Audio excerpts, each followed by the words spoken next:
Hello friends.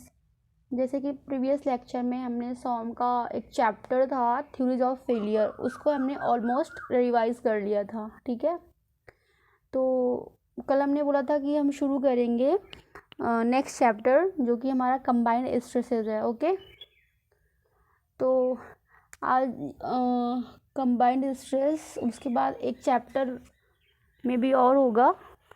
उसके बाद हमारा जो सोम का रिवीजन है कम्प्लीटली डन हो जाएगा। ठीक है, और उसके बाद हम कोई एक नया सब्जेक्ट शुरू करेंगे। तो आइए आज हम शुरू करते हैं कंबाइंड स्ट्रेसेस। तो कंबाइंड स्ट्रेस में क्या है कि जो बेसिकली इसमें चीज़ें हैं हमारी, वो ओनली एंड ओनली फॉर्मूला है। ठीक है, आप फॉर्मूला अच्छे से याद रखिएगा, जो कि बहुत ही आपको हेल्प करेगी क्वेश्चन को सॉल्व करने में, और इसमें ज़्यादा कुछ नहीं है। तो यदि हम कंबाइंड स्ट्रेस की बात करें तो इसमें हमें क्या करना होता है कि मैक्सिमम जो प्रिंसिपल स्ट्रेस होता है, साथ में अगर हम शेयर स्ट्रेस भी निकालना है तो उसकी वैल्यू पूछ लेता है क्वेश्चन में। ठीक है, and nothing. Okay, this is very simple. So आइए हम शुरू करते हैं कंबाइंड स्ट्रेस। ओके, तो ये फर्स्ट केस हम लेते हैं जो हमारा की है कि कंबाइंड बेंडिंग एंड टॉर्शन का केस। बेंडिंग टॉर्शन दो चीज़ है ही है कंबाइंड स्ट्रेस में, एंड इसके अलावा और कुछ ज़्यादा नहीं है। ठीक है, तो इसको समझने के लिए हम क्या करेंगे कि दूसरा चीज़, पहले बात तो हम एक कभी कभी बेंडिंग को कंसिडर करेंगे और कभी नहीं। तो इसमें हम मान लीजिए कि एक शैफ्ट है, ये हमारा एक शैफ्ट है। ठीक है, this is my shaft. Shaft के हेल्प से आज इसको हम कंप्लीट करेंगे। ठीक है, बहुत सारे फॉर्मूले जो हैं इसी शैफ्ट पे हमारे बेस्ड हैं। ठीक, तो मान लीजिए कि एक शैफ्ट है और इस शैफ्ट पर एक बेंडिंग आ रहा है, हमारा बेंडिंग एक्ट कर रहा है, और दूसरा हमारा टॉर्शन एक्ट कर रहा है। ठीक है, तो बेंडिंग की वजह से स्ट्रेसेस आएंगे और टॉर्शन की वजह से हमारा शियर आएगा। ये सिंपल है। ठीक है, ये बेंडिंग डायग्राम हो गया, हमारा टॉर्शनल शेयर के लिए डायग्राम हो गया। ठीक है, ओके। देन कि जो शैफ्ट है इसका ये न्यूट्रल एक्सिस है, मतलब मिड पॉइंट है। एक पॉइंट यहाँ पे हम ए ले लेंगे और दूसरा पॉइंट यहाँ पे हम बी ले लेंगे। ठीक है, I think it's visible to you. Okay, आपको मैंने बताया कि आपके दो पॉइंट हैं, एक ए है और ए पॉइंट, दूसरा पॉइंट हमने ले लिया बी। ठीक है, सेंटर पे देख रहे हैं ना, ए और बी। उसके बाद क्या है कि हमारा अब क्या होगा कि मैंने इसके एक ये एक्स एक्सिस हो गई हमारी, एक्स एक्सिस, और एक हमारी हो जाएगी वाई एक्सिस। ठीक है, ठीक, तो जो ये एक्सिस है यहाँ पे हमने मोमेंट लगा दिया और हमने यहाँ पे टॉर्शन लगा दिया। ठीक है, आई थिंक इट्स विजिबल ना। ओके, तो इसमें क्या है कि जो हमारा ये मोमेंट लग रहा है, ठीक है, या फिर बेंडिंग बोल दीजिए। ठीक है, तो जो बेंडिंग होगा हमारा वो आउट ऑफ प्लेन बेंडिंग होगी, और जो हमारा इन प्लेन होगा वो हमारा टॉर्शन होगा। एक बार मैं फिर से बोल देती हूँ कि आउट ऑफ प्लेन बेंडिंग होगी और जो आपका इन प्लेन होगा वो टॉर्शन होगा। ठीक है, क्लियर? ठीक है, फिर तो अब हम क्या होगा कि निकालेंगे principal stress at point A, at point B, अलग अलग वैल्यूज इनकी आएंगी। ठीक है, तो मैंने आपको पहले ही बता दिया कि इसमें केवल और केवल फॉर्मूलाज हैं जिनको हमको याद रखना है। ठीक है, and nothing else. Okay, so please be concentrate about these all formulas. ज़्यादा फॉर्मूला तो नहीं है, लेकिन जितने हैं उतने सॉलिड हैं। ठीक है, उनको अच्छे से आपको पढ़ना है और अच्छे से रिवीजन में लेना है, माइंड में रखना है। ठीक है, ज़्यादा इसमें थ्योरी नहीं है। ठीक, तो हम निकालेंगे principal stress at point A and point B पे अलग अलग करके। ठीक है, तो हम शुरू करते हैं कि पॉइंट ए पे जो हमारा टाउ मैक्स होगा उसकी जो वैल्यू होगी वो हो जाएगा 16 का T, 16 multiply by T upon का पाई डी क्यूब। फर्स्ट फॉर्मूला हमारा ये हो जाएगा।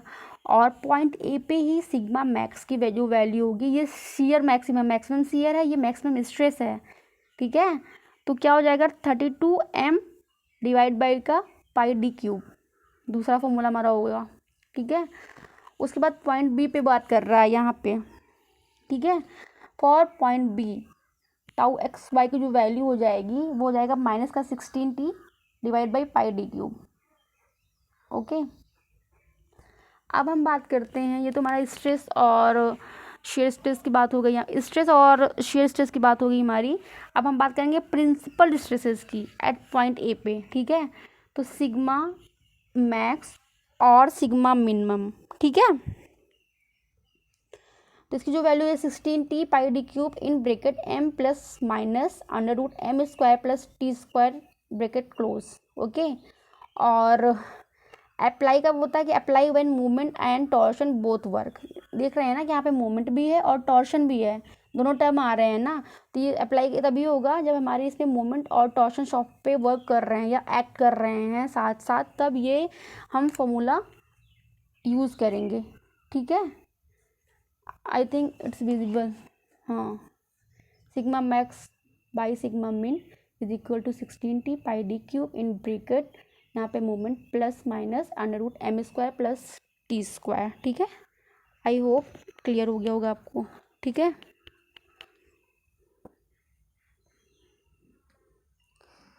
अब मैं आपसे एक बात बोलूँगी, यदि मैं आपसे पूछूं कि पॉइंट ए पर क्या है, ठीक है, मीन्स प्रिंसिपल स्ट्रेस और शीयर स्ट्रेस लाई करेगा ना, तो मुझे दोनों निकालने पड़ेंगे, ठीक है। तो मैं आपको सीधे फॉर्मूला बता रही थी ना, ये और ये, ठीक।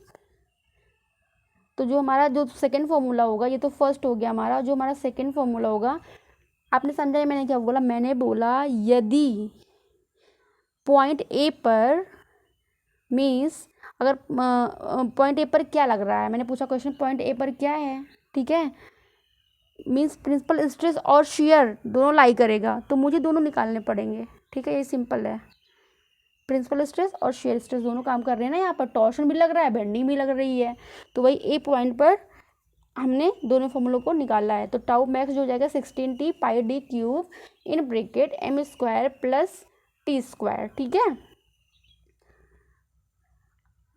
ये भी क्लियर हो गया आपको।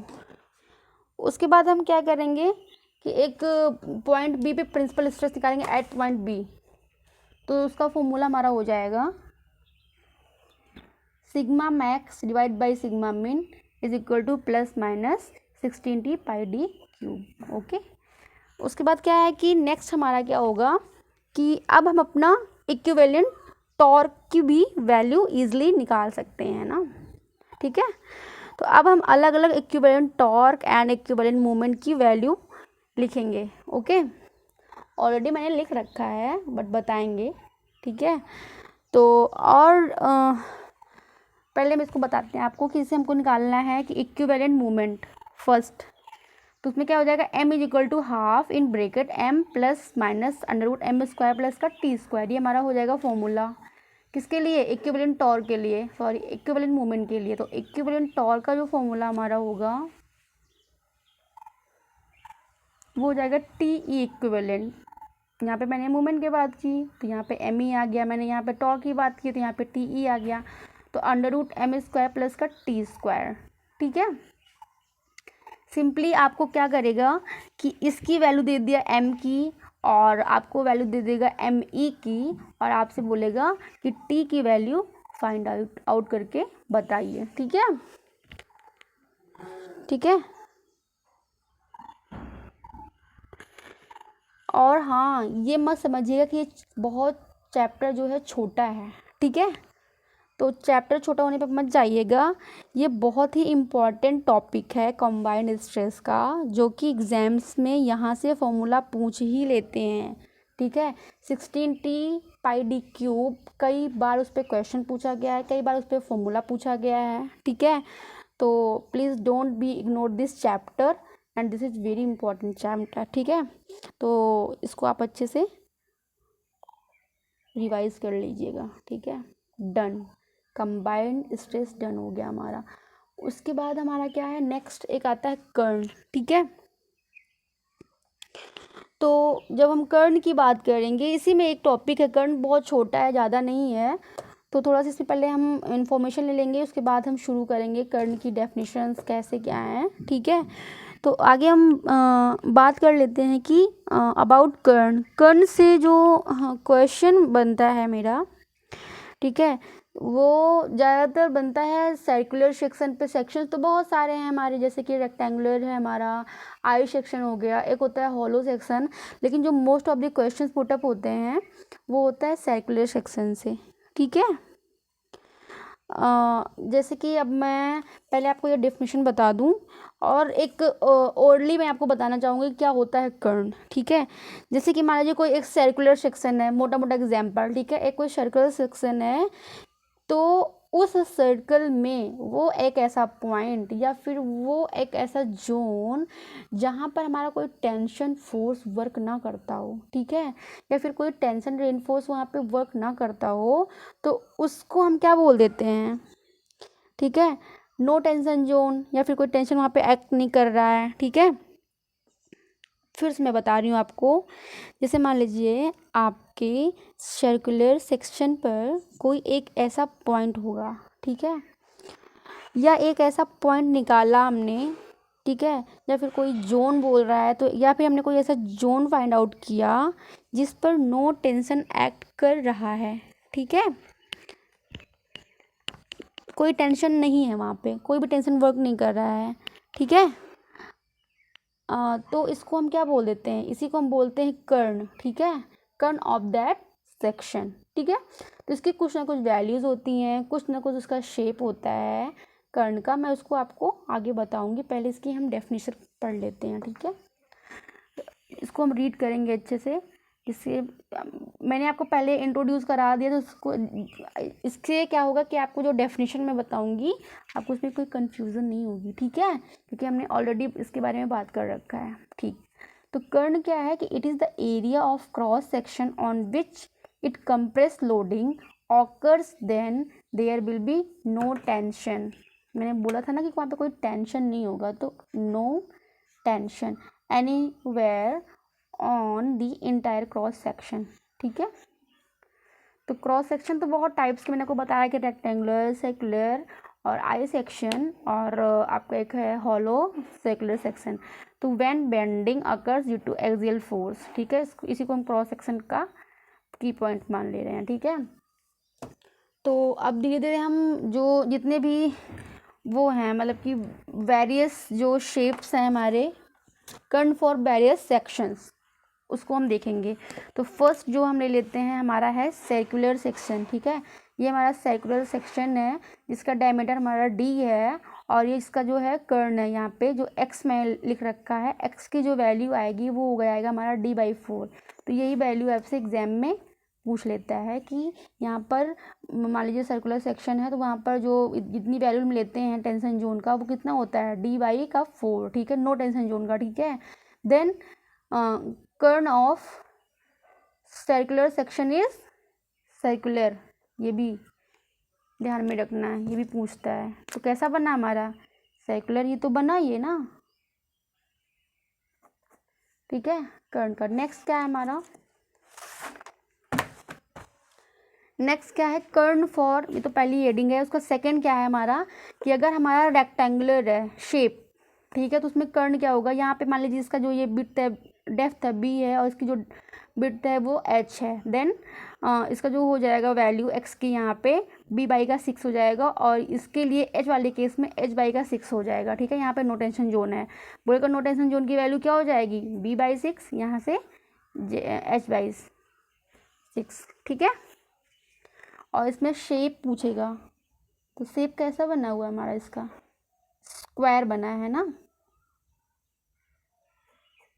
ठीक है। उसके बाद हमारा क्या है ये, इसको हम थर्ड ले लेते हैं, जो कि हमारा हो जाएगा हॉलो सर्कुलर सेक्शन, ठीक है।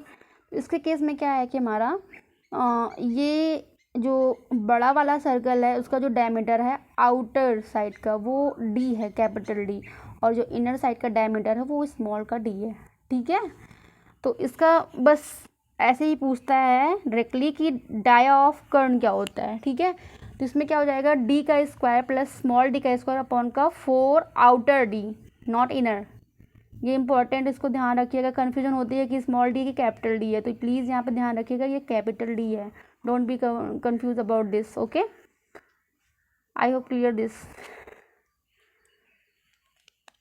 ठीक है, तो नेक्स्ट एंड लास्ट जो हमारा है फोर्थ, वो क्या है हमारा आई सेक्शन। ठीक है, तो आई सेक्शन में क्या है कि हमारा पूछ लेता है उसका शेप क्या होता है, वैल्यू तो बात ही मत करिए, वैल्यू नहीं पूछेगा, बस जस्ट पूछेगा इसका शेप क्या आता है कर्ण का।